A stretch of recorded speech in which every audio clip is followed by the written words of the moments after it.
നമസ്കാരം സുഹൃത്തുക്കളെ. കാണുമ്പോൾ നല്ല കാഴ്ച ഭംഗിയൊക്കെ ഉണ്ട്. പക്ഷേ അനുഭവിച്ചവർക്ക് ആ ഭംഗി ആസ്വദിക്കാനുള്ള മാനസികാവസ്ഥയിലൊന്നും ആയിരിക്കില്ല. ഈ ഗേറ്റ് ഉണ്ടോ, ഈ ഗേറ്റിൻ്റെ മുൻവശത്ത് കഴിഞ്ഞ ദിവസം ഞാൻ വലയൊക്കെ ഇട്ട് മീൻ പിടിച്ചുകൊണ്ടിരുന്ന സ്ഥലമാണ്. കാരണം തൊട്ടടുത്തൊരു തോടുണ്ട്. ആ തോട് കവിഞ്ഞിങ്ങനെ വെള്ളം പോയിക്കൊണ്ടിരുന്നു പാടത്തേക്ക് വന്നുകൊണ്ടിരുന്നപ്പോൾ ഇഷ്ടംപോലെ മീൻ വരുന്നുണ്ടായിരുന്നു. അങ്ങനെ പിടിച്ചുകൊണ്ടിരുന്ന സ്ഥലമാണ്. അപ്പം കഴിഞ്ഞ ദിവസം പോലും ഞാൻ വിചാരിച്ചില്ല ഒരു ദിവസം കൊണ്ട് ഈ പാടശേഖരം ഇങ്ങനെ നിറയുമെന്ന്. ഏതാണ്ട് 40 ദിവസം കഴിഞ്ഞ നെൽച്ചെടികളായിരുന്നു അവിടെ ഉണ്ടായിരുന്നത്. 40 ദിവസത്തെ കർഷകരുടെ കഷ്ടപ്പാടാണ് ഒറ്റ ദിവസം കൊണ്ട് തീർന്നു.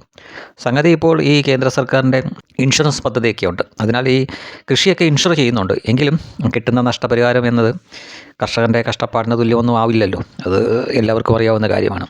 ഈ തോട് കണ്ടോ, കഴിഞ്ഞ രാത്രി പാടശേഖരക്കാർ, കൃഷിക്കാരെല്ലാവരും കൂടി അവരുടെ കഴിവിൻ്റെ പരമാവധി നോക്കി പുറത്തുനിന്നൊക്കെ മണ്ണ് കൊണ്ടുവന്നു ഇതുപോലെ ചാക്കിൽ നിറച്ചു, ഇങ്ങനെ അട്ടി ആയിട്ട് വെച്ചു. പക്ഷേ അതിലൊന്നും നിന്നില്ല.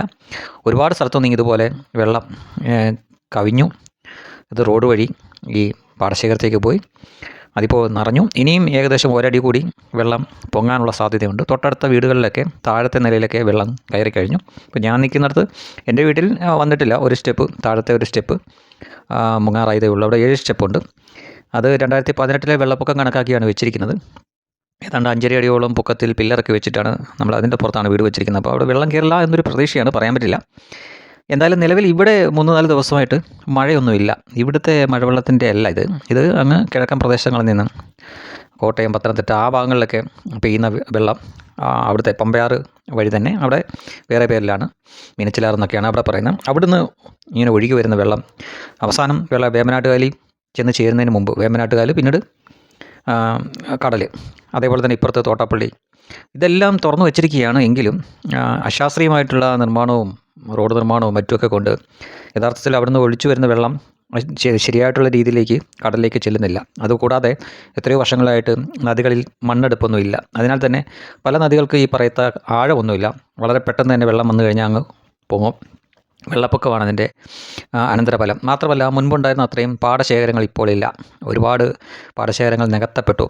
ഈ പാടശേഖരങ്ങളൊക്കെ പലപ്പോഴും ഇതൊരു ഒരു അണക്കെട്ടിന് തുല്യമായിട്ടുള്ള സംഗതിയാണ് പലപ്പോഴും ചെയ്തുകൊണ്ടിരുന്നത്.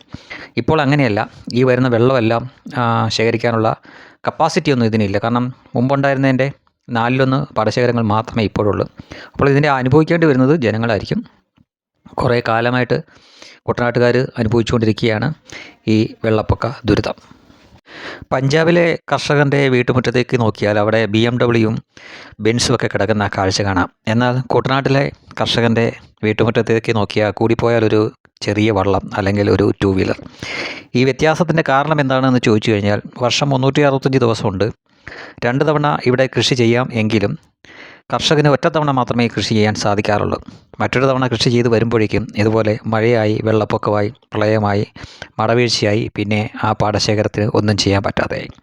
ഇതാണ് ഈ രണ്ടിടത്തുമുള്ള പ്രധാനപ്പെട്ട വ്യത്യാസം. എത്രയോ കൊല്ലമായി ഇതിനൊരു ശാശ്വത പരിഹാരം വേണമെന്ന് ആവർത്തിച്ച് ഇവിടുത്തെ ജനങ്ങൾ ആവലാതിപ്പെടുന്നു. പക്ഷേ ഏത് സർക്കാർ വന്നാലും അവരുടെ വിധി ഇതൊക്കെ തന്നെ. സാവധാനം കമ്മീഷനും മറ്റുമൊക്കെ ഉണ്ട്. പക്ഷേ പദ്ധതി കടലാസിൽ മാത്രമാണ്. വർഷാവർഷം ഈ മഴവെള്ളപ്പാച്ചിലും വെള്ളപ്പൊക്കവും അനുഭവിക്കാൻ തന്നെയാണ് കുട്ടനാട്ടുകാരുടെ വിധി. അതിനി ഇവിടെ മഴ പെയ്തില്ല എങ്കിൽ കൂടിയും മറ്റെവിടെയെങ്കിലും പെയ്യുന്ന മഴയുടെ വെള്ളവും കുട്ടനാട്ടുകാരൻ തന്നെ സഹിക്കേണ്ട അവസ്ഥയിലാണ്. അപ്പോൾ ഇതൊക്കെയാണ് കുട്ടനാട്ടുകാരൻ്റെ ജീവിതം.